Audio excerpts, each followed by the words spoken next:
ಸುಖ ಧೂಳು ಎನಿಸಿ ದೊರೆತನ ದೂರ ಇರಿಸಿ ಚಪಲತೆಯೆಲ್ಲ ತ್ಯಜಿಸಿ ಅರಿವಿನ ದೀಪ ಉರಿಸಿ ನಡೆದನು ರಾಮ ವಿರಾಗಿ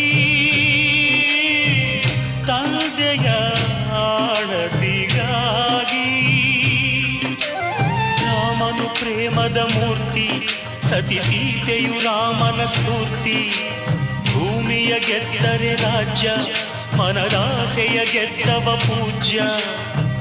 ಬದುಕೆ ವಿಧಿ ಸೂತ್ರವು, ಮಾನವ ನೆಪ ಮಾತ್ರವು. ಜನಕನ ಮಾತಾ ಶಿರದಲ್ಲಿ ಧರಿಸಿದ